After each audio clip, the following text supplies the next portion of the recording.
வசனத்திலிருந்து நாம வாசித்து அதை தியானிப்போம். எபேசியர் 2:10. இந்த ஏனெனில் என்றதை விட்டுடுங்க. இனிமே நீங்க படிக்கக்குள்ள கூட அந்த ஏனெனில் ஆனால் அதெல்லாம் இருந்துனாக்கா ஃபர்ஸ்ட் ஆரம்பத்தை விட்டுட்டு அந்த நற்கிரியைகளை செய்ய அதுல இருந்து படிங்க. நற்கிரியைகளை செய்கிறதற்கு நாம் கிறிஸ்து இயேசுவுக்குள் சிருஷ்டிக்கப்பட்டு தேவனுடைய செய்கையாய் இருக்கிறோம். அவைகளில் நாம் நடக்கும்படி அவர் முன்னதாக அவைகளை ஆயத்தம் பண்ணியிருக்கிறார். இந்த ஒரு வார்த்தை நாளிலே நம்மோடு ஆண்டவர் இடைப்படுவாராக. இந்த நாளுக்கு இந்த செய்தியினுடைய தலைப்பு என்னவென்றால், நாம் தேவனுடைய செய்கையாய் இருக்கிறோமா? நாம் தேவனுடைய செய்கைகளாய் இருக்கிறோமா? அன்பாலே, இந்த காரியம் 2 காரியத்தை இங்க சொல்லி இருக்கிறார். என்னன்னா, நாம் எதற்காக சிருஷ்டிக்கப்பட்டோம் என்று ஒரு கேள்வி கேளுங்க. நான் எதுக்காக படைக்கப்பட்டேன்? நான் ஏன் கழுதையா படைச்சிருக்கலாம்? ஆண்டவர் என்ன ஒரு மரமா படைச்சிருக்கலாம், என்ன ஒரு விலங்கா படைச்சிருக்கலாம், இல்லை என்ன ஒரு மலையா படைச்சிருக்கலாம். என்னை ஏன் ஒரு மனுஷனா படைச்சார்? அதுல ஏன் என்னை கேசவன் என்று பெயர் சொல்லி என்னை ஏன் படைச்சார்? அதே போல உங்களை ஏன் படைச்சார்ன்றத நீங்க ஒவ்வொருத்தரும் கேள்வி கேளு. என்னை ஏன் ஆண்டவரே படைத்தீங்க? என்னை படைத்ததனுடைய நோக்கம் என்ன? நான் எதற்காக சிருஷ்டிக்கப்பட்டேன்? இந்த ஒரு கேள்விக்கு இந்த எபேசியர்ல 2 பதில் இருக்கிறது. இந்த எபேசியர் 2ஆம் அதிகாரத்துல 10ஆம் வசனத்திலே 2 பதில் இருக்கிறது. ஒண்ணு, நாம் எதற்காக படைக்கப்பட்டோம் என்றால், ஃபர்ஸ்ட் பதில் நற்கிரியைகளை செய்வதற்காக. சொல்லுங்க, நல்ல காரியங்களை செய்வதற்காக, நல்ல கிரியைகளை செய்வதற்காக நாம் படைக்கப்பட்டோமா? அடுத்தது, எதற்காக படைக்கப்பட்டோம் என்றால், நாம் தேவ செய்கைகளை செய்வதற்காக, தேவனை போல நாம நல்ல காரியம் செய்வதற்காக நாம் படைக்கப்பட்டோம். நற்கிரியைகளை படைக்கிறதுக்கு நம்ம ஆண்டவர் படைத்திருக்கிறார்.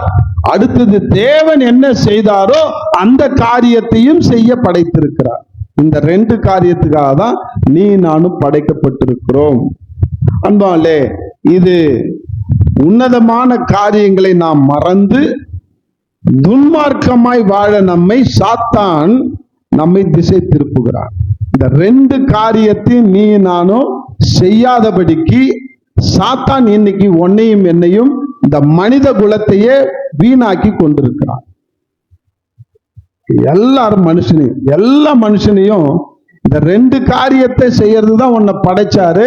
இந்த 2 காரியத்தை நான் செய்ய விடாம உன்னை நான் கெட்ட காரியங்களை செய்ய நான் பழகிருக்கிறேன் அப்படின்னு அவன் நம்மள திசை திருப்பி விட்டான். அன்பாலே, இன்னைக்கு நாம கொஞ்சம் எச்சரிக்கையா இருக்க வேண்டும். பிசாசுடைய கிரியைகளுக்கு நாம் எச்சரிக்கையா இருக்க வேண்டும்.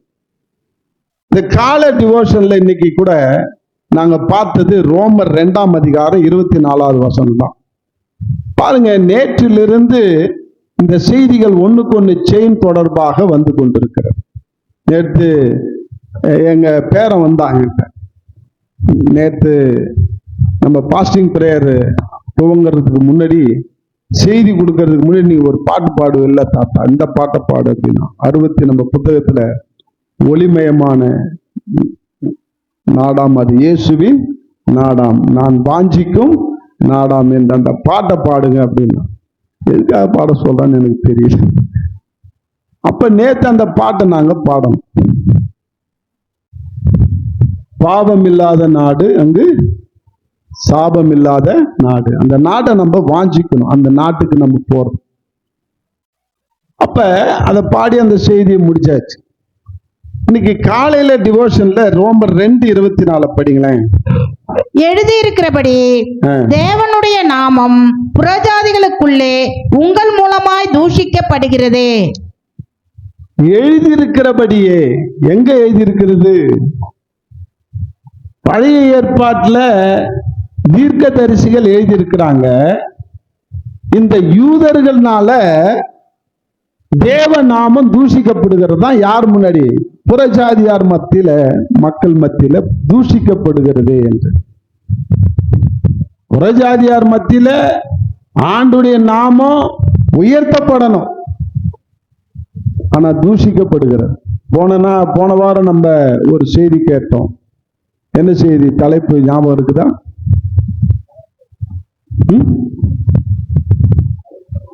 மலை மேல் உள்ள பட்டணம்.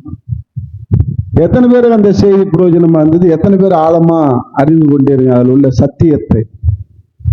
நான் அதை கேட்கல, நான் தான் வெளியூர் போயிட்டேன். நான் முந்தா நேற்று நான் கன்னியாகுமரிக்கு என்னுடைய இந்த கிராஜுவேஷன் போகும்போது இந்த செய்தியை கேட்டுட்டு போவோம் அப்படின்னு இந்த செய்தியை கேட்டேன். அப்ப அந்த செய்தியில கடைசியில உள்ள காரியத்தை நான் அறிந்து அழுது விட்டேன். ட்ரெயின்ல அழுதுட்டேன். என்ன அப்படின்னா, இந்த ராகாபை குறித்து எனக்கு ஒரு வெளிப்பாடை ஆண்டவர் கொடுத்தார். என்ன அது அப்படின்னாக்கா, ஆண்டுடைய வம்ச வரலாறிலே 4 பெண்மணிகளுடைய பெயர் இடம்பெற்றிருக்கிறது. அது மாத்திரம் இடம்பெற்றிருக்கு. ஆபிரகாம் ஈசாக்கை பெற்றான், ஈசாக்கு யாக்கோபை பெற்றான், இப்படி ஆண்களை பெற்றான் என்று வரும். அதுல ஒரு தமாஷா கூட ஒரு பாஸ்டர் ஒரு வெளிப்பாடை பெற்றுக்கொண்டு ஒரு பாஸ்டர் கிட்ட பேசினாராம் டீ கடையில. இன்னைக்கு ஒரு வெளிப்பாடை ஆண்டவர் கொடுத்தாரு, நான் செய்தி கொடுக்குற வேலையில மக்கள் எல்லாம் ரொம்ப சந்தோஷப்பட்டாங்க. ஆண்டவர் உங்களுக்கு மட்டும் எப்படி வெளிப்பாடு கொடுத்தாரு அப்படின்னுட்டு கேட்டாங்க. அப்படின்னே வெளிப்பாடு கொடுத்தாரு சொல்லியா? எனக்கு ஆர்வமா இருக்குதுன்னு. ஏசுனார் காலம் வரைக்கும் ஆம்பளைங்க தான் பிள்ளையை பெற்றான். ஏசுனார் காலத்துக்கு தான் பெண்கள் பிள்ளையை பெற்றார்கள் என்று வெளிப்பாடு கொடுத்தார் ஆண்டவர். அவர் பெரிய பிரசங்கம் பண்ணாராம். மக்கள் எல்லாம் கை தட்டி ரொம்ப புலாங்கதான் அடைஞ்சாங்களாம். இதை கேட்டு இன்னொரு பாஸ்டர் டீ குடிச்சிட்டு இருந்தாரு பாரு, இன்னொரு வாட்டி நீ இந்த மாதிரி பேசின என் மவனை மூஞ்சில டீயை ஊத்துருவ, நீ செத்தாலும் பரவாயில்ல, இப்படிப்பட்ட பாசம் இருக்கவே தேவையில்லை, என் மவன் செத்து போயா அப்படின்னா. வெளிப்பாடு எப்படிலாம் வருது பாரு. ஆம்பளைங்களை பிள்ளைய பெற்றான், ஏசுனார் காலத்துக்கு பிறகு பொம்பளை பிள்ளை பெற்றாங்களாம். நமக்கு அந்த மாதிரி வெளிப்பாடு ஆண்டவர் கொடுக்கல. இது ஒரு தமாஷுக்கு சொல்லுவாங்க. எனக்கு ஒரு சின்ன சிற்றறிவுக்கு ஒரு கேள்வி ஆண்டவர் வைத்தார். இது வெளிப்பாடுன்னா நான் சொல்ல மாட்டேன், நானே முட்டாள். அந்த முட்டாளை சிந்திக்க வைத்தார்.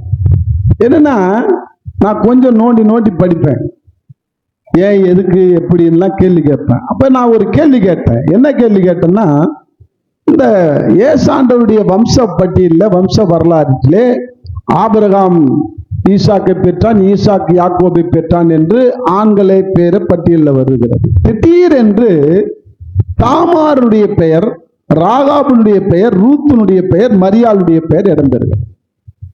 4 பெண்மணிகள் பேர் ஏன் இடம்பெற்றுச்சு? அதை கொஞ்சம் உத்து பார்த்தேன். ஆண்டவர்கிட்ட ஜெபித்தேன், ஆண்டவர்கிட்ட கேட்டேன், அழுதேன். கேட்கறதுன்னா அழுவது தான் ஆண்டவர்கிட்ட. ஏன் ஆண்டவரே இந்த ராகாபுடைய பெயர் திடீர்னு வந்தது? ஏன் இந்த தாமாருடைய பெயர் ஏன் இடம்பெற்றது? இதுக்கு ஏதோ ஒரு காரணம் வைத்திருப்பீங்க. இந்த பெண்கள் எல்லாம் கொஞ்சம் மோசமான பெண்கள்னு நான் கேள்விப்பட்டிருக்கிறேனே வேதத்துல. தாமாரை போல ஒரு பெண்மணியை நான் வெறுத்திருக்கிறேனே. என்ன அவ மனுஷியாவ, தான் மாமனார்கிட்ட போய் தன்னை வித்து போட்டாலே, ஒரு வேசியின் வேடம் அணிந்தெல்லாம் நான் வெறுத்திருக்கிறேன். அந்த அவளுடைய கேரக்டர் அப்படின்னா நல்லா ஊத்து பார் அப்படின்னா. ஏன் அதுல நான் இடம்பெற வைத்தேன்னா, அந்த தாமார் அவனுடைய மாமனார் யூதா என்ன செய்தான் தெரியுமா? அவளுக்கு துரோகம் பண்ணான். தன்னுடைய பிள்ளைகள் செத்து போதே அப்படின்னு சொல்லிட்டு அவளுக்கு தன்னுடைய 3வது பையனையும் கொடுக்கிறதுக்கு தவறிவிட்டான். அதனால்தான் அவ கொஞ்சம் தந்திரமா யோசிச்சு யூதாவுடைய வம்சம் முடிஞ்சு போயிடக்கூடாது என்பதற்காக அவள் தன்னுடைய பெயரையும் அவமானத்துக்கு உட்படுத்தி கொண்டு, தான் என்ன எனக்கு நேர்ந்தாலும், அந்த காலத்துல யூதர்கள் கைப்பெண்ணாக இருக்கிறவர்கள், கணவனை இறந்த பெண்கள் கர்ப்பவதி ஆகிவிட்டால் அவளை கல்லெடுத்து கொல்ல வேண்டும். அந்த நாட்டினுடைய சட்டம். கல்லால் அடிச்சு என்ன கொன்னாலும் சரி, யூதாவிலிருந்து ஒரு வாரிசை உருவாக்க வேண்டும் என்று தான் கெட்ட பேர் வந்தாலும் நான் செத்தாலும் பரவாயில்லைன்னு சொல்லிட்டு அந்த மாதிரி காரியத்தை அவள் செய்து யூதா அந்த இடத்த படிச்சுட்டு நல்லா நடுங்கணும் பாருங்க. கதர்ன நம்ம அல்பமா நினைச்சோம், நம்ம கேவலமா நினைச்சோம். இதான் நம்ம புத்தி, மனுஷன் புத்தி, கேடுகட்ட புத்தி. யாரையா இருந்தாலும் கேவலமா நினைக்கிறது. அந்த மாதிரி நினைச்ச நான் இன்னைக்கு அவளுடைய தியாகத்தையும் அவளுடைய அர்ப்பணிப்பையும் நம்ம எண்ணாமல் போனேனே, ஆவிக்குரிய கண்ணோட்டத்துல பார்க்காம போனேன்னு சொல்லி அந்த இடத்துல கதறி அழுது ஆண்டவர்கிட்ட கொடுத்து, ஆண்டவர் அதனாலதான் அந்த தாமாருடைய பெயர் இடம்பெற்றது என்று சொன்னார். அடுத்தது ராகாப். அந்த ராகாவுடைய பெயர் ஏன் இடம்பெற்றது? அவள் எரிகோ கோட்டையில விபச்சாரம் செய்கிற தொழில இருந்தாளே அப்படின்னு சொல்லி கேட்டேன். அப்பதான் சொன்னார், அவள் விபச்சாரியா இருந்தாலும், அவள் கேவலமான தொழில் செய்தாலும், புறஜாதியாய் இருந்தாலும், கர்த்தர் யெகோவா இஸ்ரவேல் மக்களுக்கு செய்த காரியங்களை கேள்விப்பட்ட மாத்திரத்திலே அந்த தேசத்திலே இருக்கிற எல்லாரை காட்டிலும் அதிகமாய் என்னை விசுவாசித்தாள் என்று சொன்னார். அவருடைய விசுவாசம் என்னவா? அதிக விசுவாசம். ராகாபுடைய காரியம் அதிக விசுவாசம், தாமாருடைய காரியம் அதிக நீதி, ரூத்தனுடைய காரியம் அதிக அன்பு, மரியாளுடைய காரியம் அதிக பரிசுத்தம், அதிக தாழ்மை. இந்த அதிக அதிக அதிக அதிகமாய் அந்த காலத்திலே வாழ்ந்த பெண்மணிகளுக்குள்ளே இவர்கள் சிறந்தவர்களாய் இருந்ததுனால இவர்கள் பெயர் இடம்பெற்றது என்று சொல்லி அதிக விசுவாசத்தால் ராகாவும் அவளுடைய குடும்பமும் காப்பாற்றப்பட்டது என்று நான் சொல்லியிருக்கிறேன். ஆனால் எங்க அண்ணன் சொன்னார்,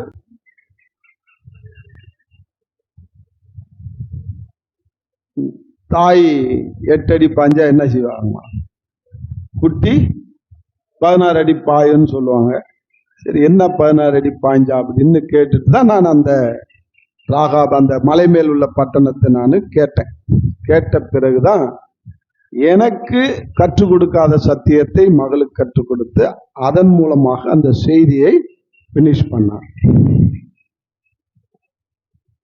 அவள் வேசியா இருந்த போதிலும் அந்த குடும்பம் காட்டப்பட்டது என்றால், காப்பாற்றப்பட்டது என்றால், மலை மேல உள்ள பட்டணம் எப்படியாக இருக்குமோ அதே போல நீயும் நானும் மலை மேல உள்ள பட்டணமாய் நாம் இருக்க. நம்மெல்லாம் ராகாப் மாதிரி அப்படின்னு என்ன அர்த்தம் தெரியுமா? நம்மெல்லாம் யார் தெரியுமா? ராகாப் போலதான். அப்படின்னு என்ன அர்த்தம்னா, ஆவிக்குரிய அர்த்தத்தை சொல்றேன். நம்மெல்லாம் தரிகட்டவர்கள், தகுதி இழந்தவர்கள், ராகாபை விட மோசமான வேசிகள், வேசி கள்ளர்கள், வேசிகள். உண்மைதான். நமக்காக ஆண்டவர் தன்னுடைய ஜீவனையே கொடுத்தார். நான் எபிரேயர் படித்து கொண்டிருக்கும் பொழுது முடிந்தது என்ற ஒரு வார்த்தையின் அர்த்தத்தை, அந்த 7 வார்த்தையினுடைய ஒரு வார்த்தை முடிந்தது என்ற வார்த்தையை எங்களுக்கு எலாபரேட்டா எடுத்தாங்க. யூத கலாச்சாரத்தின்படி அந்த முடிந்தது என்ற அந்த வார்த்தையினுடைய அர்த்தம் என்ன என்பதை அந்த யூதலுடைய திருமண காரியத்தோடு ஒப்பிட்டு எங்க எபிரேயர் ஆசான் எனக்கு நடத்தினார். அப்ப யூதலுடைய திருமணத்திலே 3 நிலைமைகள் இருக்கிறது. ஒன்று நிச்சயதார்த்தம், ஒன்று பெண் பார்க்கும் படலம், 2வது நிச்சயதார்த்தம், 3வது திருமண காரியம். இதுதான் நாமளும் ஃபாலோ பண்றோம். முதல் பெண் பார்க்கப்படலாம், அடுத்தது நிச்சயதார்த்தம், அடுத்தது திருமண காரியம். இந்த திருமணத்துல பந்தகால் நடுவோம். இன்றைக்கு நம்ம நட்டு கொண்டுதான் இருக்கிறோம். புறஜாதியா இருக்கும் பொழுது பந்தகால் ஒரு விழா நட்டு அந்த பந்தகால்ல ஒரு மஞ்சள் குங்குமம் எல்லாம் தடவி அந்த மேல ஒரு சிவப்பு ஒரு துண்டை கட்டுவாங்க. எத்தனை பேர் பார்த்து இருக்கிறீங்க, எத்தனை பேர் செய்திருக்கிறீங்க எனக்கு தெரியல. நான் எங்க வீட்டுல, நான் எங்க அக்கா கல்யாணத்துக்குலாம் அதெல்லாம் செஞ்சிருக்கிறோம். அதனுடைய அர்த்தம் என்ன அப்படின்றது தெரியாமலே செய்யறோம். ஆனா அர்த்தம் வேதத்தில் தான் இருக்குது, பழைய ஏற்பாட்டுல தான் இருக்குது, யூத கலாச்சாரத்தில் இருக்கு. யூதர்கள் அதே போல 2 காளை நடுவார்களாம். நட்டு அந்த திருமணம் வைபவம் முடிந்த உடனே அந்த மணமகனும் அந்த ஃபர்ஸ்ட் நைட் முதல் இரவிலே அந்த பெட் ஸ்ப்ரெட், அந்த பெட்ல போட்டிருக்கிற வெள்ளை துணியில இரத்தக்கரை படிந்த பிறகு அந்த இரத்தக்கரை தோய்ந்த அந்த துணியை எடுத்து வந்து ஒரு கொம்புல ஒரு முனையும் இன்னொரு கொம்புல ஒரு முனையும் கட்டிட்டு 4 மணிக்கு அந்த மணமகன் வந்து முடிந்தது என்று கத்துவானாம். முடிந்தது என்று கத்தும் பொழுது பக்கத்துல இருக்கிற எல்லா சொந்தக்காரங்க தாய் தகப்பன் எல்லாம் கதவை திறந்து பார்த்துட்டு எல்லாம் கரங்களை தட்டி அவனை வாழ்த்துவாங்களாம். என்ன காரணம்னா, நான் ஒரு கன்னித்தன்மையை இழக்காத ஒரு கன்னி பெண்ணை நான் திருமணம் பண்ணி கொண்டேன், என்னுடைய காரியம் எல்லாம் ஆண்டவர் வாய்க்க செய்தார் என்று முடிந்தது என்ற அர்த்தத்தில் அவன் பாடுவான், அவன் கத்துவானான் அந்த துணியை கட்டிட்டு. அந்த கன்னித்தன்மை, குலையாத பெண். இன்னைக்கு ஆண்டவராகிய இயேசு கிறிஸ்து மனவாட்டி ஆகிய நம்மளெல்லாம் புறஜாதியார், இன்னும் யூதர்கள், இன்னும் உலகத்தில் இருக்கிற அத்தனை பேரும் அவருக்கு மனவாட்டிகள். நம்மை அவர் திருமணம் செய்து கொண்டு பிதாவிடத்திலே அவர் பரிந்து பேசுவதற்காக தன்னுடைய ரத்தத்தை கீறி அந்த வெள்ளை துணியிலே பெட் ஸ்பிரெட்ல அந்த வெள்ளை பெட்ல விரித்திருக்கிற அந்த துணியில தன்னுடைய ரத்தத்தை சிந்தி, அந்த ரத்தம் தோய்ந்த அந்த ரத்தத்தை, நம்மெல்லாம் கன்னித்தன்மை அற்றவர்கள், சோரம் போனவர்கள், வீணா போனவர்கள், பாவத்திலே வாழ்ந்தவர்கள், பாவிகள், நம்முடைய பாவத்தை பிதாவிடத்திலே மறைப்பதற்காக அவர் தன்னுடைய ரத்தத்தை சிந்தி, பிதாவே எனக்கு வாய்த்த கன்னி பெண் எல்லாம் முடிந்தது என்று சொல்லி அவருடைய ரத்தத்தை சிந்தி அந்த துணியை கட்டி முடிந்தது என்று கட்டினார் சிலுவையிலே என்னும் போது என் இருதயம் வெடித்து சிதற உண்டது. எத்தனை பேருக்கு புரியுது எனக்கு தெரியாது. சோரம் போன எண்ணெய், வீணா போன எண்ணெய், பாவியான நம்மை மீட்பதற்காக தன்னுடைய ரத்தத்தை சிந்தி நம்முடைய மானத்தை காப்பாற்றுவதற்காக முடிந்தது என்று சொல்லி கத்தினார் என்றொன்னே எனக்கு இதயம் வெடித்தது. அதே போலதான் இன்னைக்கு ராகாபை போல நாம் வேசியாயிருந்தோம், பாவத்தில் இருந்தோம். ஆனால் ஆண்டவரை கேள்விப்பட்ட மாத்திரத்திலே விசுவாசித்து நீதிமானாய் மாறினோம். அதேதான் அவள் செய்தாள். அன்பாலே அவருடைய வம்சம் இன்னைக்கு அந்த வம்சத்தில் தான் ஆண்டவர் பிறந்தார். இப்படி பல ரகசியத்தை ஆண்டவர் வெளிப்படுத்தினார். அந்த செய்தியை கேட்டு நானும் அழுதேன். இதெல்லாம் ஏன் சொல்றேன்னா, இன்னைக்கு ரோமர் 2:24 என்ன சொல்றதுன்னா, படிங்களேன் இன்னொரு வாட்டி. இன்னைக்கு கால டிவோஷன் தான் 2:24. எழுதியிருக்கிறபடி தேவனுடைய நாமம், அதுக்குதான் இவ்வளவும் சொன்னேன்.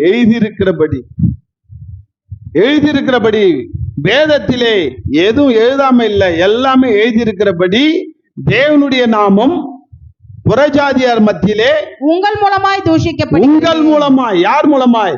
யூதர்கள் மூலமாய் தூஷிக்கப்படுகிறதே என்று எழுதி வச்சிருக்கிறான். அதே தான் நடந்தது.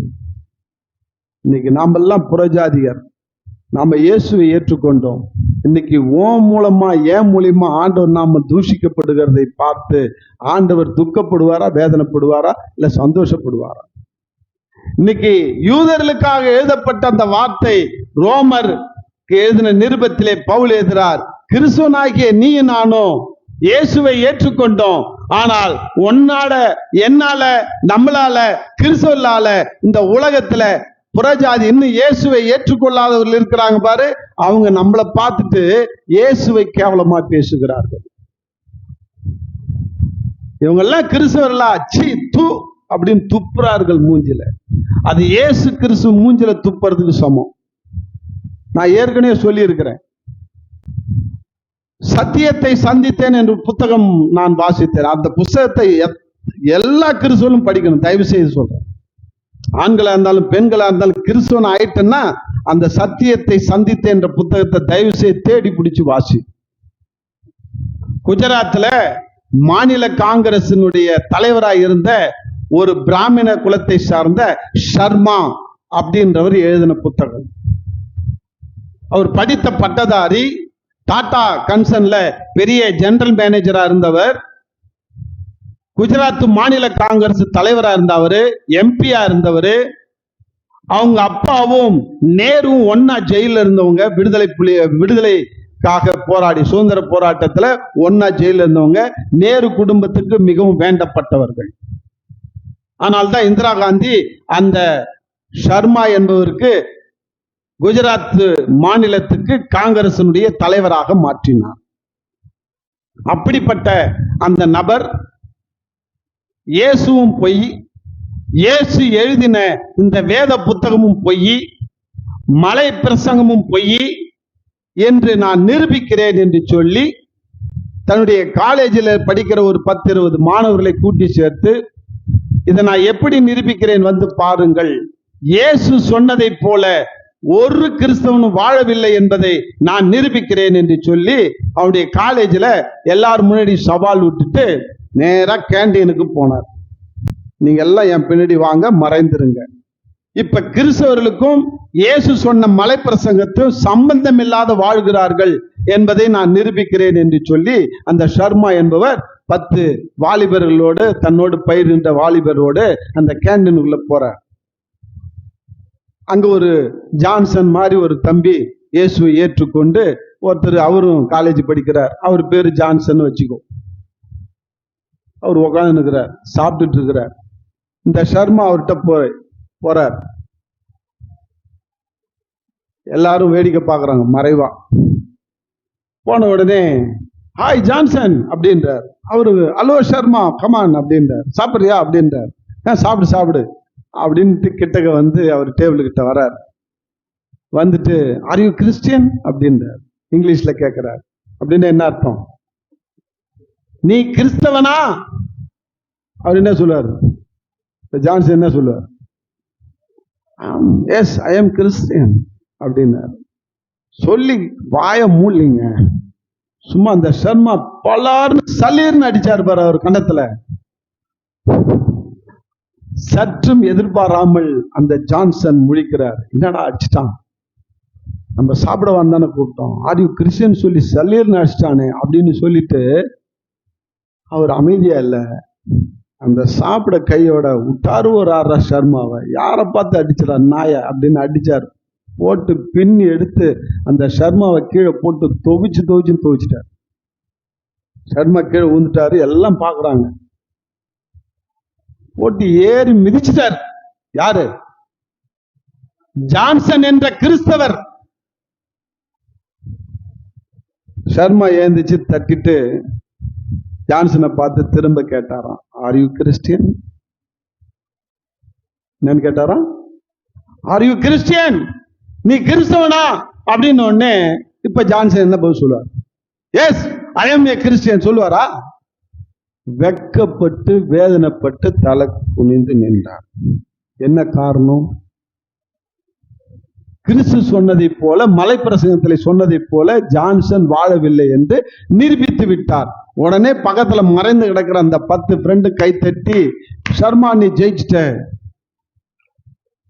அப்படின்னு வந்த உடனே தான் ஜான்சனுக்கு அறிவு வருது. ஆஹா, நம்ம தப்பு பண்ணிட்டோமே, இயேசுவை நிரூபிக்க முடியாதபடிக்கு கிறிஸ்தவனா இருந்துட்டோமே, வெக்கி வெளத்து போறார். 2வது பரீட்சை வச்சார்.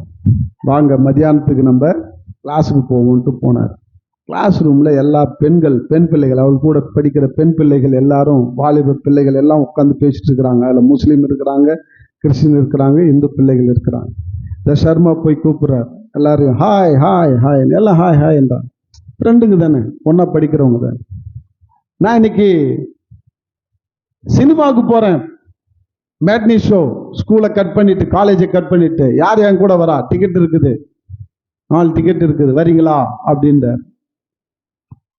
முஸ்லீம் பொண்ணு நான் வர முடியாது, வீட்டில் உதைப்பாங்க. இந்து பொண்ணுங்களும் நாங்கள் வரமாட்டாங்க, வீட்டில் தேடுவாங்க. நாங்கள் 5 மணிக்கெல்லாம் வீட்டுக்கு போகணும்னா என்ன தேடுவாங்க. கிறிஸ்டின் பொண்ணு சொல்லிச்சான், ஆய் சர்மா நாங்கள் வரோம், எங்களுக்கெல்லாம் ஃப்ரீடம் இருக்கு, நாங்கள் வரோம், ஜாலியாக போகலாம், வா சினிமாவுக்கு அப்படின்னு தான். யாரு? கிறிஸ்தவ சகோதரிகள் 2 பேர். இப்ப திரும்பி கேட்டாராம், ஆர் யூ கிறிஸ்டியன்? அந்த பொண்ணுங்க என்ன சொல்லுங்க? எஸ்ன்னு சொல்லுமா நோன்னு சொல்லுமா? வெக்கப்பட்டு நினைச்சான். இந்து பொண்ணு சினிமாவுக்கு வர்றதுக்கு தடையா இருக்குது, நாங்க வரமாட்டோம்னு பயப்படுது. ஒரு முஸ்லீம் பொண்ணு பயப்படுது. ஆனா கிறிஸ்துவ பொண்ணு துணிகரமா சினிமாவுக்கு வர என்னை இட்டுட்டு போடா அப்படின்னு சொல்லுதுன்னா அது கிறிஸ்துவ பொண்ணா? எல்லாரும் கை தட்டி சர்மா ஜெயிச்சிட்ட அப்படின்னாங்க.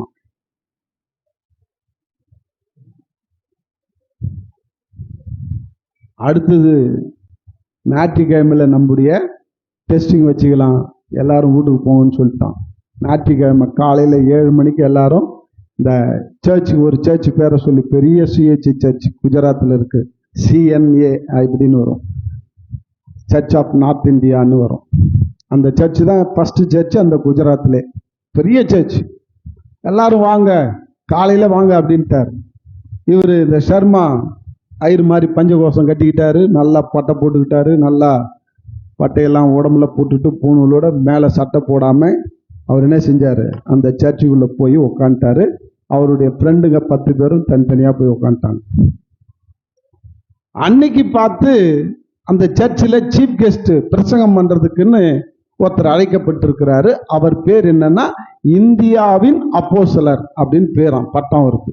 என்னதான்? இந்தியாவின் அப்போஸ்தலர் பட்டம் வாங்கினவர். அவர் பிரசங்கம் பண்ணறதுக்கு வரார்.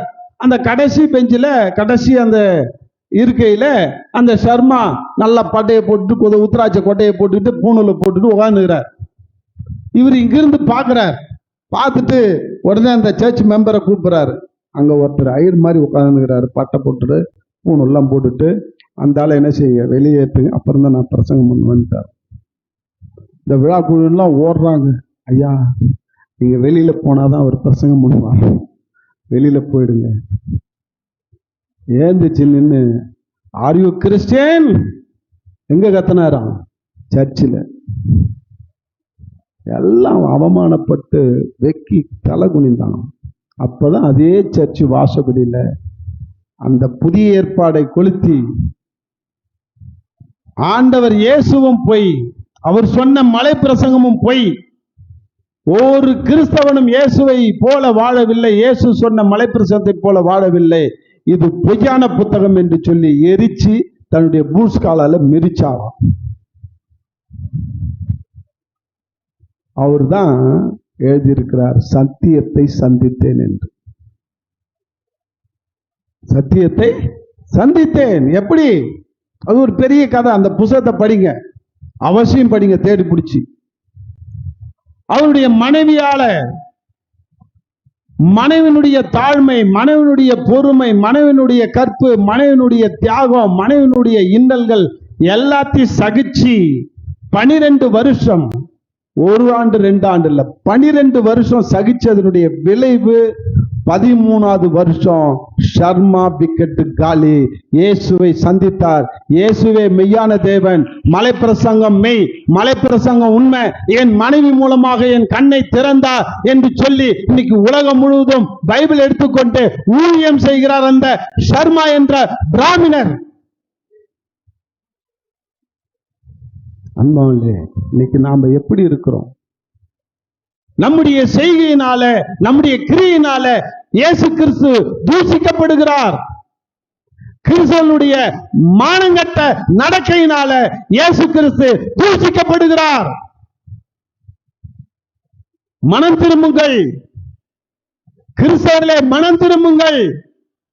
உன்னையும் என்னையும் பார்த்து புறஜாதி மக்கள் இயேசுவிடத்திலே ஓடி வராமல் இன்றைக்கு கேவலமா நினைக்கிற அளவுக்கு நாம நடக்கிறோம். என்னை சேர்த்து சொல்றேன், நான் மட்டும் உத்தமன்னு நீங்க நினைக்காத. எல்லா அயோக்கியர்கள் வேஷம் போட்டுக்கொண்டு கிறிஸ்தவ வாழ்க்கை வாழ்ந்து கொண்டிருக்கிறோம் இன்னைக்கு. அதனால்தான் ரோமர்ல பவுல் அப்படி எழுதுறார், உன் நிமித்தம், உங்கள் நிமித்தம் ஆண்டுடைய நாமம் தூஷிக்கப்படுகிறதே.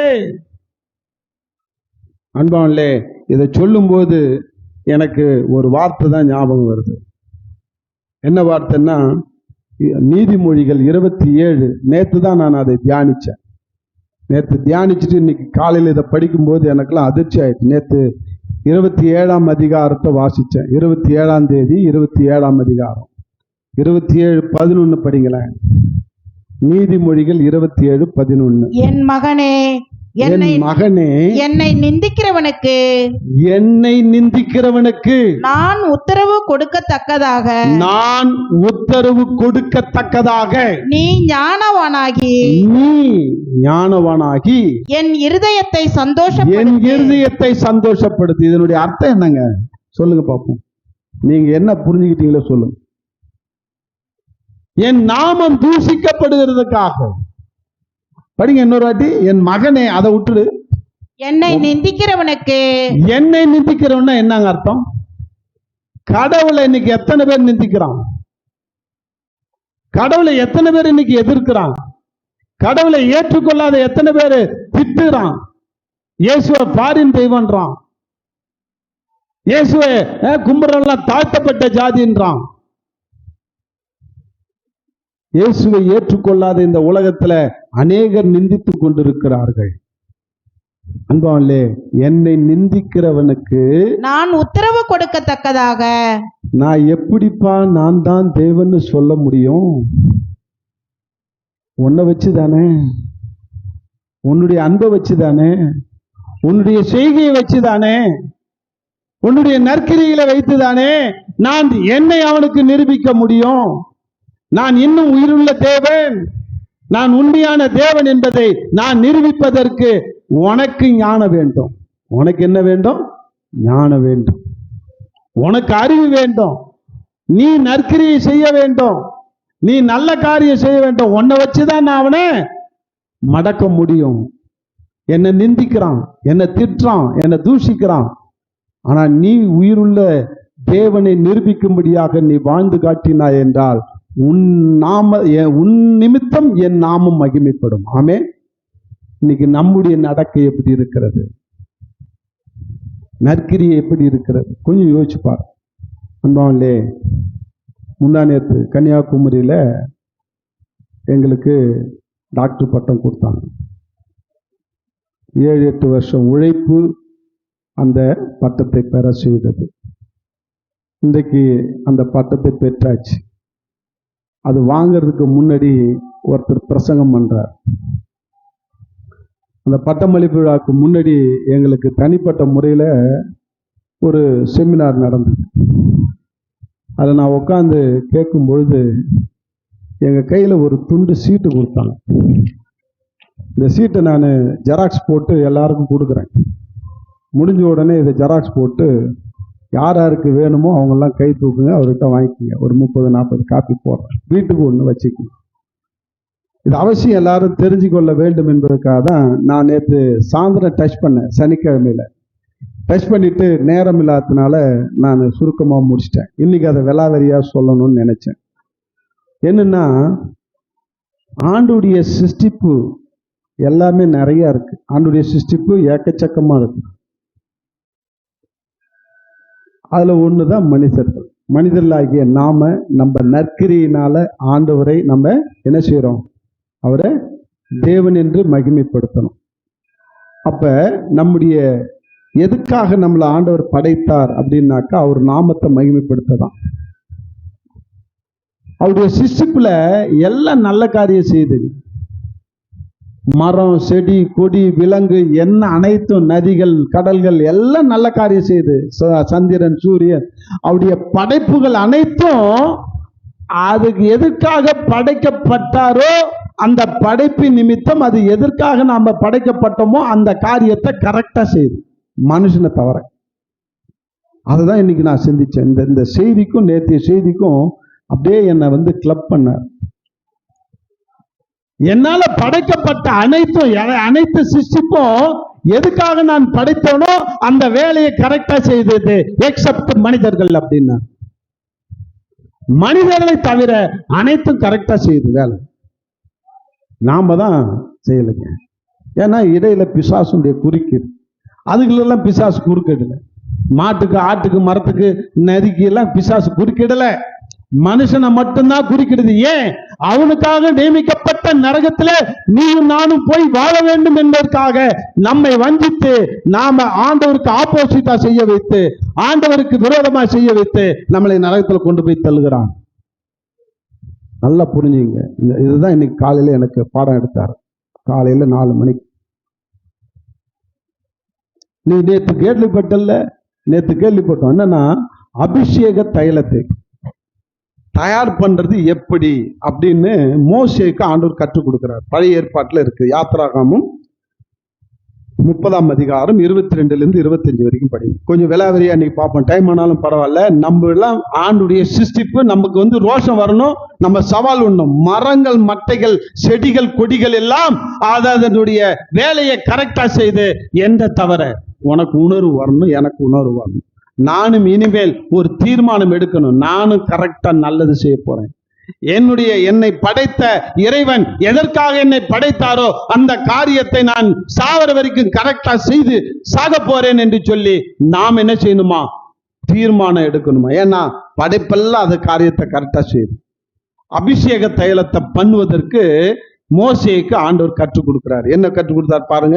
22 25 வரைக்கும் படிங்க. 30 யாத்திராகமும் 30. பின்னும் கர்த்தர் மோசேயை நோக்கி, சரி. மேன்மையான சுகந்த வர்க்கங்களாகிய சுத்தமான வெள்ளை போலத்தில் பரிசுத்த ஸ்தலத்தின் சேக்கலின்படி 500 சேக்கல் இடையையும், சுகந்த கருவாப்பட்டையிலே அதில் பாதியாகிய 250 சேக்கல் இடையையும், சுகந்த வசம்பில் 250 சேக்கல் இடையையும், லவங்கப்பட்டையில் 500 சேக்கல் இடையையும், ஒலிவ எண்ணெயில் 1 குடம் எண்ணெயும் எடுத்து அதனால் பரிமள தைலக்காரன் செய்வது போல கூட்டப்பட்ட பரிமள தைலமாகிய சுத்தமான அபிஷேக தைலத்தை உண்டு பண்ணுவாயாக.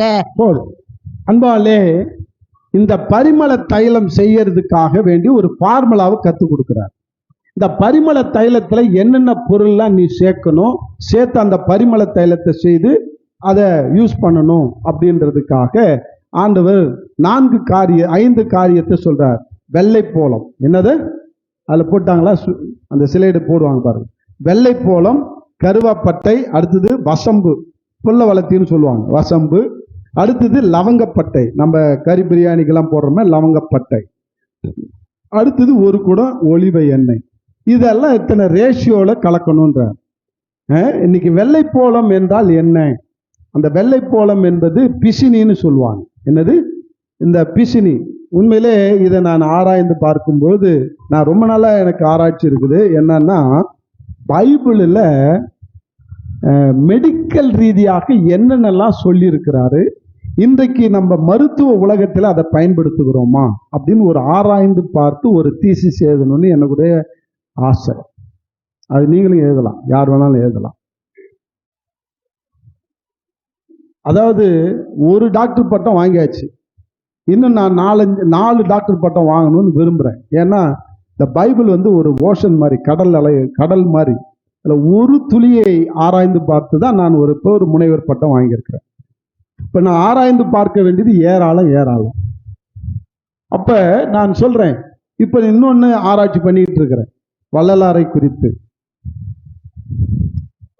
அடுத்தது இன்னொரு என்னுடைய ஆராய்ச்சி, பைபிளில் மருத்துவ குணத்தை கொண்ட பல காரியங்கள் உள்ளடங்கி வைத்திருக்கிற ரகசியத்தை வைத்திருக்க, அதை வெளியில கொண்டு வந்து மக்களுக்கு தெரியப்படுத்த வேண்டும். அதுல இது இந்த செய்தி எனக்கு ரொம்ப அதாவது என்ன ரொம்பவும் தூண்டுகோலாய் அமைந்தது. பாருங்க, இதுல வெள்ளை போலம் அப்படின்னு சொல்றது எதுன்னாக்கா, வெள்ளை போலம் என்ற மரத்துல கீறுவாங்களாம். கீறி அதுல பிசினி மாதிரி வரும். இப்போ முருங்கை பிசினி எடுக்கிறாங்களா, அதே போல பாதாம் மரத்துல செத்துனாங்கன்னா பாதாம் பிசினி வரும். அதே போல பிசினி, அந்த பிசினியில அந்த மருத்துவ குணம் இருக்கிறது. அந்த வெள்ளை போலத்தை 500 சேக்கல் எடுத்துக்கணும்னா, ஒரு சேக்கல் எவ்வளோ அப்படின்னாக்கா குறிச்சு வச்சுங்க, உங்க பைபிள்லயாவது குறிச்சு வச்சுங்க. ஒரு சேக்கல் அப்படின்னாக்கா 11.5 கிராம். ஒரு சேக்கல் அப்படின்னாக்கா அளவு 11.5 கிராம். இப்ப 500 சேக்கல் அப்படின்னாக்கா இன்ட்டு 500 பெருக்கிட்டா 5 கிலோ 700 கிராம் வருது. எத்தனை கிலோ? 5 kilo 700 gram. இதை என்ன எடுத்துக்கணுமா? வெள்ளை போலத்தை, அந்த பிசினியே எடுத்துக்கணும். அதை வெள்ளை வெளியேன்னு நல்லா சுத்தமா இருக்கும். அடுத்தது கருவாப்பட்டைன்ற சுகந்த அது ரொம்ப வாசனை. இது அந்த கருவாப்பட்டையில 250 சேக்கல் எடுத்துக்கொண்டார், அதாவது 2.8 கிலோ. அடுத்தது வசம்பு, சுகந்த வசம்புன்னு சொல்லுவாங்க. அந்த சுகந்த வசம்புல வந்து 250 சேக்கல், அது 2.8 கிலோ. அடுத்தது 4வது லவங்கப்பட்டை, அது 500 சேக்கல், அது 5.7 கிலோ. ஒரு குடம் ஒலிவ எண்ணெய். இந்த ஒரு குடம் என்பது ஒரு கின் அப்படின்னு சொல்லுவாங்களாம். அந்த யூதர்களுடைய அளவின்படி ஒரு கின் அப்படின்னு. கின் அப்படின்னாக்கா எத்தனை லிட்டர் அப்படின்னாக்கா 3.6 லிட்டர். 3 லிட்டரும் 600 மில்லியும் சேர்ந்ததான் ஒரு கின், அது ஒரு குடம் அப்படின்னு வச்சுக்கோ. 3.600 லிட்டர் கொண்டதான் ஒரு குடம் அப்படின்னு வச்சுக்கோ. அந்த குடத்துல இது எல்லாத்தையும் போட்டு ஊற வைத்து அதுல வடிகட்டி அந்த தைலத்தை பிரித்து எடுப்பார்கள். அந்த சுகந்த அபிஷேக தைலம் அது. அது என்னென்ன குணம், மருத்துவ குணம் உள்ளது அப்படின்னு பார்த்தீங்கன்னா, 2வது பார்த்தீங்கன்னா வெள்ளைப்போளம் கசப்பு நிறைந்ததாக இருக்கிறதா. வெள்ளைப்போளம் என்னவா? கசப்பு நிறைந்தது. அடுத்தது லவங்கப்பட்டை இனிப்பு நிறைந்தது. அடுத்தது வசம்பு காரம் நிறைந்தது. லவங்கப்பட்டை துவர்ப்பு நிறைந்தது. ஒலிவ எண்ணெய் பழச்சுவை மிகுந்தது அப்படின்னு சொல்றாங்க. இதெல்லாம் மருத்துவ குணம் என்னென்ன அப்படின்னு பார்த்தீங்கன்னா, 3வது ஸ்டேஜ் பாருங்க. அந்த வெள்ளைப்போளம் வந்து ஆன்டிசெப்டிக்காக பயன்படுகிறது. அழுகல் அகற்றுவது, அழுகலை தடுத்து நிப்பாட்டுகிறது. உடம்பு அழுகுது இல்ல, சீழ்பிடிக்குது இல்ல, அந்த சீழ்பிடிக்காம ஆன்டிசெப்டிக்காக பயன்படுகிறது. நம்ம அடிபட்டுச்சுன்னா டிடி போடுங்க, செப்டிக் ஆகாம இருக்குன்னு சொல்றோம்ல, அந்த டிடி என்ற இன்ஜெக்ஷன் ஆன்டிசெப்டிக்காக பயன்படுகிறது. அதே போல இந்த வெள்ளைப்போளம் என்பது நம்முடைய உடலை அழுக வைக்காமல் ஆன்டிசெப்டிக்காக நம்ம பயன்படுகிறது. அடுத்தது கருவாப்பட்டை, அது இனிப்பு நிறம், இனிப்பு சுவை மிகுந்தது. அது என்னவா பயன்படுதுன்னா ஆன்டி இன்ஃப்ளமெண்ட்ரியாக பயன்படுது. ஜுரத்துக்கு கொடுக்கலாம், அல்லது மூட்டு வலி, முழங்கால் வலி, இந்த இடுப்பு வலி, இந்த மாதிரி வலி நிவாரணியாக அது பயன்படுது. எது? கருவாப்பட்டை. அது சுருள் சுருளா இருக்கும் கருவாப்பட்டை என்பது. அடுத்தது வசம்பு. உங்களுக்கு நல்லா தெரியும், பேசாத பிள்ளைகளுக்கு என்ன செய்வாங்க? வசம்பை சுட்டு நாக்கில் தடவாங்க. ஏன்னா அது காரம் நிறைந்தது. அது பயங்கர மருத்துவ குணம் உள்ளது. அது என்னன்னாக்கா ஆன்டிடோட்டாக பயன்படுகிறது. அது ஆன்டிடோட்டாக, அதாவது விஷம் முறிவுக்காக பயன்படுகிறது. லவங்கப்பட்டை துவர்ப்பு சுவை மிகுந்தது. அது ஆன்டி மைக்ரோபியலாக பயன்படுது. அப்படின்னா நுண்ணுயிர் எதிர்ப்பு சக்தியாக பயன்படுது. நுண்ணுயிர், அதாவது எப்படி சொல்றது, கண்ணுக்கு தெரியாத உயிரினங்கள் நமக்கு பாதிக்கப்படாதபடிக்கு அது காப்பாற்றப்படுகிறது. ஒலிவ எண்ணெய் அது பழச்சுவை வந்தது, ஆன்டி கேன்சராக பயன்படுது. கேன்சருக்கு அது எதிர்ப்பு கொண்டு வந்து கேன்சருக்கு சுகத்தை கொடுக்கிறதாக பயன்படுது. அடுத்தது டயாபெட்டிக், நீரிழிவு நோய்க்கு அது உரிதாக பயன்படுகிறது. எது? ஒலிவ எண்ணெய். இப்ப இதுல இருந்து கற்றுக்கொள்கிற ஆவிக்குரிய சக்தி என்ன, அதுதான் நேற்று அங்க நடத்துனது. இந்த லிஸ்ட்டை கொடுத்துட்டு இதனுடைய காரியத்தை கிட்டத்தட்ட 1 hour நடத்தினார். அந்த செய்தி அப்படியே நான் ரெக்கார்ட் பண்ணிட்டேன். இன்னைக்கும் வந்து காலையில எழுந்திரிச்சு திரும்பி ரீகால் போட்டு நான் அதை கேட்டேன். அவ்வளவு பிரயோஜனமா இருந்தது எனக்கு. இந்த வெள்ளை அது என்ன ஆவிக்குரிய காரியத்தை நம்ம என்ன கற்றுக்கொள்ளணும் அப்படின்னு கற்றுக் கொடுத்தார் என்றால், இது இந்த கசப்பான ஒரு அனுபவம்.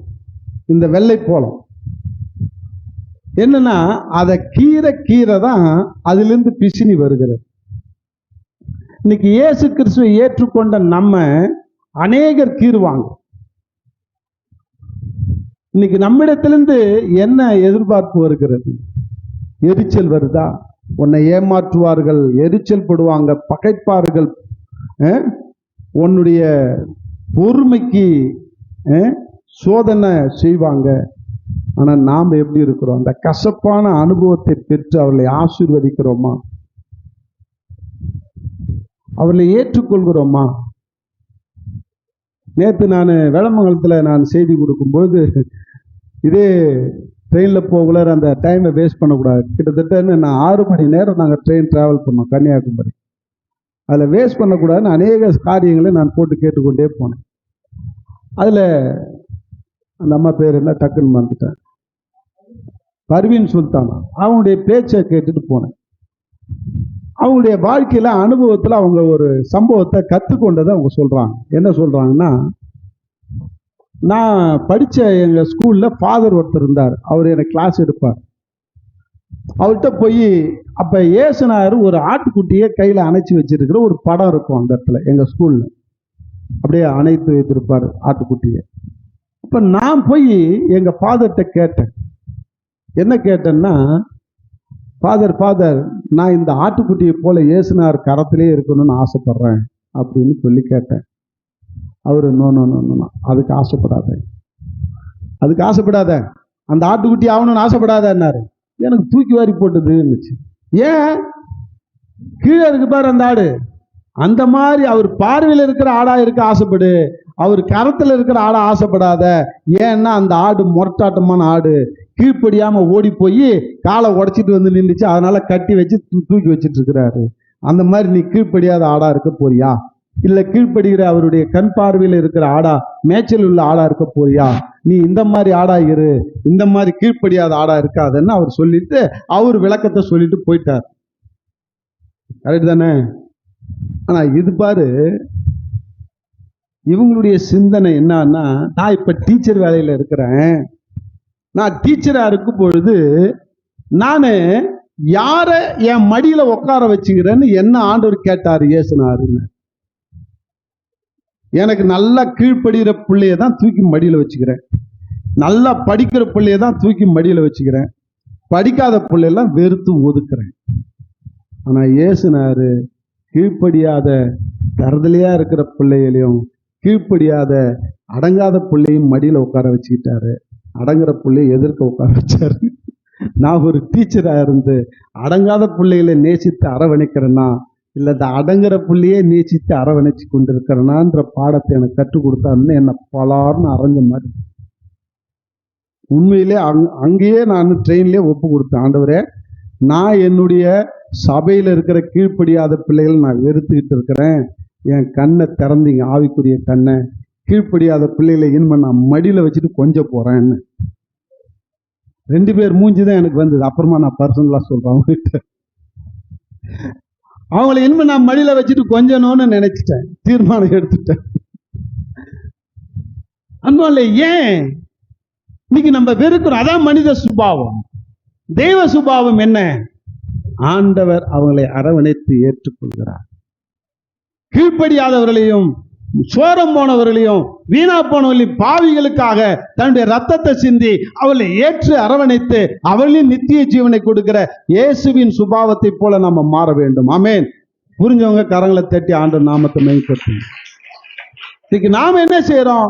நம்மளை நேசிக்கிறவர்களே நேசிக்கிறோம், நமக்கு அன்பா நடக்கிறவர்களே நடக்கிறோம், அவங்ககிட்டே நம்ம அன்பை பரிமாறிக்கிறோம், நம்மளை வெறுக்கிறவர்களே வெறுக்கிறோம். அந்த மாதிரி இருக்காதீங்க, நான் இருக்கக்கூடாது. இன்னைக்கு பர்வீன் சுல்தானா எனக்கு பாடத்தை கற்றுக் கொடுத்து ஏசுனாரு, அவங்களுக்கு ஒரு பாடத்தை, அந்த வார்த்தையின்படி எனக்கு அந்த பாடத்தை கற்றுக் கொடுத்தாரு. அன்பாலே, இந்த மாதிரி நிறைய நம்ம கற்க வேண்டியது இருக்குது. பாருங்கள், இந்த காரியங்களை நம்ம என்ன செய்யறோம்னா, நமக்கு வருகிற கசப்பான அனுபவங்கள் நம்மளை ஆண்டவருக்குள்ள நெருக்கமாக மாற்ற வேண்டும். நமக்குள்ளார எவ்வளவு பேர் கீறுவாங்க, நம்மளை குத்துவாங்க, குறை சொல்லுவாங்க, எல்லாம் செய்வாங்க. ஆனா அவங்களை ஏற்றுக்கொண்ட இருதயம் இருக்கிறதா? இந்த விளக்கரியம், இந்த 2வது இந்த சுகந்த கருவாப்பட்டை என்ன செய்வாங்களாம், அதை உரிச்சு நசுக்கி அதை என்ன செய்வாங்களாம், நல்லா நைய நசுக்கி தான் அந்த ஒலிவ எண்ணெயில போடுவாங்களாம். இப்ப நசுக்கப்படும் போது நாம என்ன எதிர்ப்பின் ஆவியை காட்டுகிறோம்? நசுக்கப்படும் போது நம்ம அதை அக்செப்ட் பண்ணிக்கிறோமா? இன்னைக்கு மனுஷனை தவிர ஆண்டுடைய படைப்பு அனைத்தும் அதனுடைய சிக்ஷையை கரெக்டா செய்யுது, பயனுள்ளதா இருக்குது. அது நசுக்கினாலும், நான் ஒரு செய்தி கேட்டேன், ஒருத்தர் சொன்னார், டாக்டர் ஜெய்சிங் ஒரு செய்தி கொடுத்தாரு, என்னால் அதை மறக்கவே முடியலன்னு. TWRல போயிருக்கும்போது அந்த பீச்சில் உட்காந்து நைட்டு 12 மணிக்கு அந்த செய்தியை எனக்கு சொல்றார். உட்காந்து நான்லாம் கதறி அழுதேன், ஆண்டவரே சாவர வரைக்கும் அந்த அன்பை எனக்குள்ள ஊற்றும் அப்படின்னு. மாம்பழ அன்பு, அதுக்கு பேர் தலைப்பு என்ன? மாம்பழ அன்பு. அந்த மாம்பழம் எப்படிப்பட்ட சுவை இருக்கிறது, நல்ல சுவையா இருக்குது, நல்ல இனிப்பா இருக்கு. அதை நம்ம அரிஞ்சு சாப்பிட்றோம். அந்த மாம்பழத்தை அறியறதுனால அது ஐயோ என்னை அறியறானே, என்னை வெற்றானே அப்படின்னு அதனுடைய சுவையை மாற்றிக்கொள்கிறதா? இல்லை. என்னை பீஸ் பீஸா வெட்டி சாப்பிட்றானேன்னு அதனுடைய சுவையை மாற்றிக்கொள்ளுதா? இல்லை. அதை மிக்சியில் போட்டு நல்லா அட்டின்னு அடிச்சு நல்லா நல்லா நசுக்கி அதை குடிக்கிறோம், அது சுவையை மாற்றுக்குதா? என்ன நசுக்கிறானே, என்ன புழிகிறானே. நீ என்ன செஞ்சாலும் அது சுவை மாறவே மாறல. அப்ப நம்ம சுவை எப்படியாக மாறுது? நம்ம வாசனை எப்படியாக மாறுது? நம்மள ஒரு சீண்டி பார்த்துட்டான்னா அப்பதான் என்னுடைய சுயரூபமே தெரியுது. நான் யார் தெரியுமா? உன்னை அடிச்சாலும் கசக்குனாலும் கடிச்சாலும் கொதறினாலும் குத்தினாலும் புழிஞ்சாலும் கீறினாலும் உன் சுவை மாறவே கூடாது. நீ படைத்த படைப்பு மாற்றிக்கொள்ளவே கூடாது. எனக்கு இந்தியில நான் படிக்கும்போது, இந்தி வகுப்பு படிக்கும்போது எனக்கு ஒரு பாடம் எடுத்தது தான் ஞாபகம் வரும். ஒரு சாது போய் தண்ணியில குளிச்சுக்கிட்டு இருக்கும்போது ஒரு தேளு மிதங்கிட்டு வந்துதான். ஐயோ, தேளு மிதந்துட்டு வருது, இது எப்படியாவது நம்ம காப்பாற்றணும்னு சொல்லிட்டு அந்த சாது அந்த தேளை அந்த தண்ணியோட தூக்கிட்டு போய் கரையில போய் விட்டுருவோன்னு இப்படி விடுறதுக்கு போனாராம். இந்த தண்ணியோட தண்ணியில என்ன செய்யும், கீழே இறங்கணுன்னே தேளு கையில வந்து தப்புன்னு போட்டுச்சான். அப்படியே கொட்டிருச்சு. கொட்டின உடனே கீழே போட்டாரு. திரும்பியும் காப்பாத்தி இது ஒரு 10 தப்படி போனார். திரும்பவும் தண்ணி வடிஞ்சோடனே கொட்டிருச்சு. திரும்பவும் காப்பாத்துறார். கரையில இருந்தவன் ஒருத்தன் கேட்டானா, சாது உனக்கு அறிவு இல்லையா? அதுதான் கொட்டுத, திரும்ப திரும்ப அதை ஏயா தூக்குற? இதோட 3 கொட்டு வாங்கிட்டிய, உனக்கு புத்தி இல்லை அப்படின்னு. நான் அப்ப அந்த சாது சொன்னார் அந்த கரையில இருக்கிறவனை பார்த்து, டேய், தேளுடைய சுபாவம் கொட்டுவது, மனிதனுடைய சுபாவம் காப்பாற்றுவது. இந்த சுபாவத்திலிருந்து நான் மாற மாட்டேன். அந்த ஆற்றால் தேளு, ஐந்தறிவு கொண்ட தேளு அதனுடைய சுபாவத்தை மாற்றிக்காது இருக்கிறதை போல என் சுபாவம், ஆறறிவு கொண்ட சுபாவம், கடவுளுடைய படைப்பாகிய மனிதனாகிய நான் என்னுடைய நல்லது செய்கிற சுபாவத்தை நான் மாற்ற மாட்டேன். இதுதான் உங்ககிட்ட என்கிட்ட எதிர்பார்க்கிறார் ஆண்டவர். மனித சுபாவம் மாறுது. கொஞ்சம் சீண்டி பார்த்தா நம்ம அப்படியே நாய் மாதிரி ஆகிறோம், பேய் மாதிரி ஆகிறோம், குரங்கு மாதிரி ஆகிறோம், சிங்கம் மாதிரி ஆகிறோம்.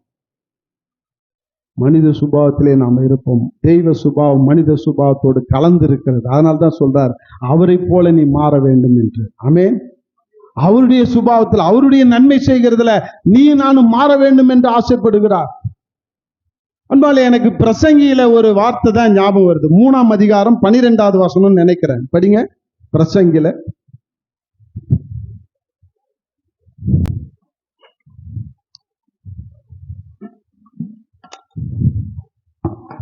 இருப்பதும் உயிரோடு இருக்கையில் நன்மை செய்வதுமே அல்லாமல் வேறொரு நன்மையும் மனுஷனுக்கு இல்லை என்று அறிந்தேன். மகிழ்ச்சியாயிரு, சந்தோஷமாயிரு, வியாதியே வராது. மன முறிவு, மன மகிழ்ச்சி நல்ல ஔஷதம், முறிந்த ஆவியோ எலும்புகளை உலர பண்ணும் என்று நீதிமொழிகளை சொல்லுது. மன மகிழ்ச்சி அவ்வளவு மருந்தாக வேலை செய்கிறது. அதனால சந்தோஷமாயிரு. அடுத்து என்ன செய்யும், அதுல போட்டு மகிழ்ச்சியா இருப்பதும் நன்மை செய்வதுமே இல்லாமல் வேறொரு நன்மையும் உனக்கு காணும். உயிரோடு இருக்கிற வரைக்கும் நன்மை செய், உன்னால முடிந்த நன்மையில செய். ஆண்டவருக்கு ஒரு தீர்மானம் எடு, இன்றைக்கு நான் ஒரு நன்மை செய்கிறவனாய் மாற வேண்டும். இன்னைக்கு யாருக்காவது ஒரு உதவி செய்ய வேண்டும். ஒரு நாளைக்கு ஒருத்தனுக்காக உதவி செய், இயேசுவின் நாமத்தினால. இந்தா, இயேசுவின் நாமத்தினால் நான் உனக்கு உதவி செய்யறேன், இந்தா இயேசுவை நிரூபி. அன்பால, இன்னைக்கு நாம எப்படி இருக்கிறோம்? இந்த 4-5 இந்த வெள்ளை போலம், இந்த கருவப்பட்ட, வசம்பு, லவங்கப்பட்ட இந்த ஒலிவ எண்ணெய்லாம் சிஸ்டத்தினுடைய சிஸ்டிப்பை கரெக்டா செய்து முடிக்கிறது. அதுல இருந்து நாம என்ன கத்துக்கணும்னா, எந்தவித கசப்பான அனுபவம் வந்தாலும் மன ரம்மியமாய் இருக்க கற்றுக்கொள். அடுத்தது, விலக்கரையமாய், நசுக்கப்பட்ட போதிலும் நம்மளை கீறினாலும் விலக்கரையும் செலுத்த கற்றுக்கொள்.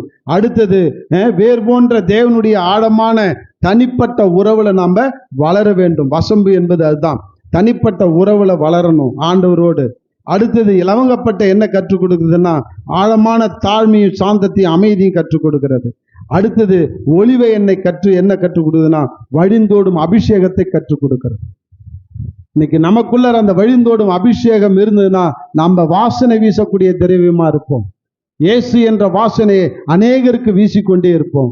நீ இருக்கிற இடத்துல இயேசு பிரதிபலிப்பார். நீ இருக்கிற இடத்துல இயேசுவினுடைய அன்பு பிரதிபலிக்க வேண்டும். அன்பாலே வாசனை பிரதிபலிக்க வேண்டும். அதான் பவுல் எழுதுறார், நான் சுகந்த வாசனையாய் இருக்கிறேன் என்றார்.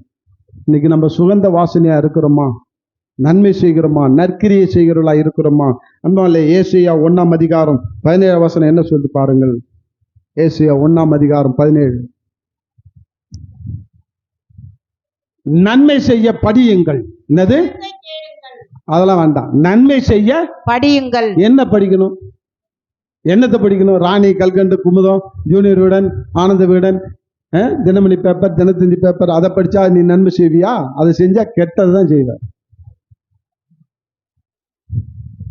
பைபிளை படி. நன்மை செய்ய படியுங்கள். உண்மையிலே நான்லாம் படிச்சேன். நன்மை செய்யணும், நன்மை செய்யணும், நன்மை செய்யணும். அன்பாலே இன்னைக்கு நான் பெற்ற இன்பம் நீயும் பெறணும். நான் பெற்ற இன்பம் இந்த வையகம் பெறணும். அதுதான் நன்மை செய்யறது. சுயநலமா வாழக்கூடாது. எனக்கு ஒரு நன்மை கிடைச்சிச்சுன்னா அடுத்தவங்களுக்கு சொல்லி ஆகணும்.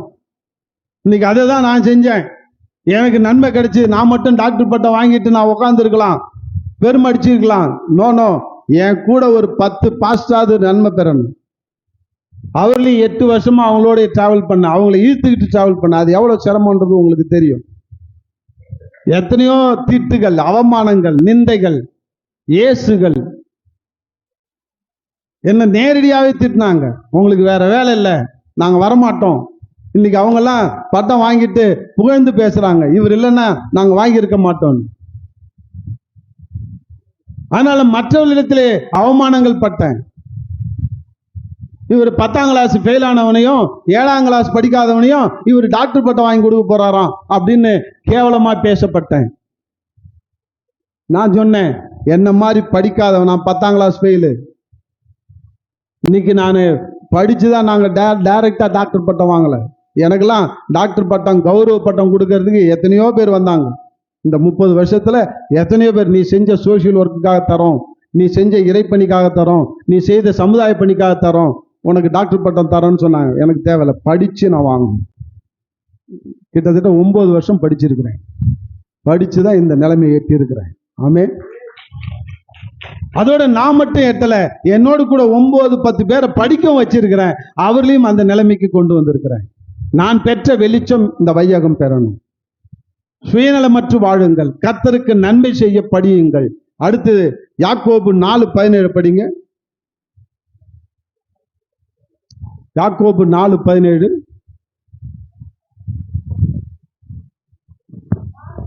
நன்மை செய்ய அறிந்தவனாய் இருந்தும், ஒருவன் நன்மை செய்ய அறிந்தவனாய் இருந்தும் அதை செய்யாமற் போனால் அது அவனுக்கு பாவமாய் இருக்கும். அது அவனுக்கு பாவமாய் எண்ணப்படும் என்பான்லே. இன்னைக்கு பாவம்னா என்ன அப்படின்னாக்கா, நாம ஒரு லிஸ்டே வச்சிருக்கிறோம். 100 லிஸ்ட் என்கிட்ட இருக்கு. தண்ணி அடிக்கிறது, தம் அடிக்கிறது, திருடுறது, பொய் சொல்றது, விபச்சாரம் பண்றது, இப்படி பல காரியங்கள் இருக்கு.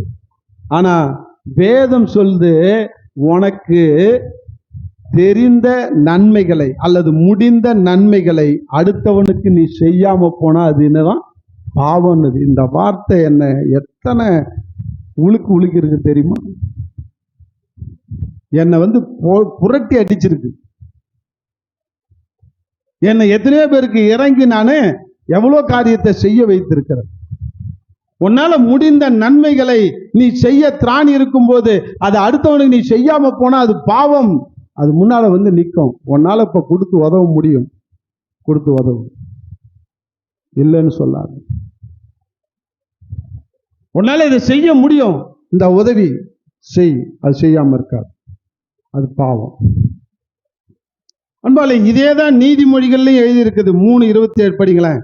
நன்மை செய்யும்படி உனக்கு திராணி இருக்கும் பொழுது அதை செய்யத்தக்கவர்களுக்கு செய்யாமல் இராது, அது பாவம் என்று யாக்கோபு சொல்றார். ஒரு படி அட்வான்ஸா சொல்றார்.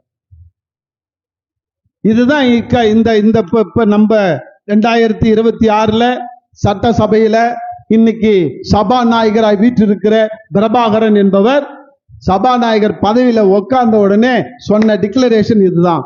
உன்னால உனக்கு திராணி இருக்கும்போது, உன்னால நன்மை செய்ய திராணி இருக்கும்போது அது செய்யத்தக்கவர்களுக்கு செய்யாம போனா பாவம் என்று சொன்னார்.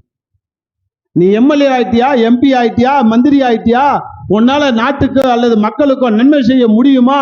நிச்சயமா அதை செய்யாத இருக்காத, செய்யாம போனா உனக்கு பாவம்னு சொன்னார். உன்னை நேசிக்க பிறர் நேசி என்று சொன்னார். தேவனால கூடாத அற்புதமான காரியம் ஒன்று, பெரிய காரியம் ஒன்றுமில்லைன்னார். இந்த 3 காரியத்தை சொல்லி தான் பதவியை ஏற்றுக்கொண்டார். அன்பாவில்லை, அதுல இது ஒண்ணு. நீதிமொழிகள் 3:27 அவர் சொல்லாம சொன்னார், உன்னால முடிந்த நன்மைகளை திராணி உள்ளவனுக்கு என்ன செய், திராணிக்கு தக்கதாக செய், அது செய்யாம போன பாவம்ன்றார். அப்ப நல்ல காரியங்களை செய்வது நம்ம மேல விழுந்த கடமையா இருக்கு. அதுக்காக தான் நம்ம சிருஷ்டிக்கப்பட்டிருக்கிறோம். ஏன்னால தேவன் அதுதான் செஞ்சாரு, அதுதான் எழுதியிருக்கு. அப்போஸ்தலர் 10:38 வாசிங்களேன்.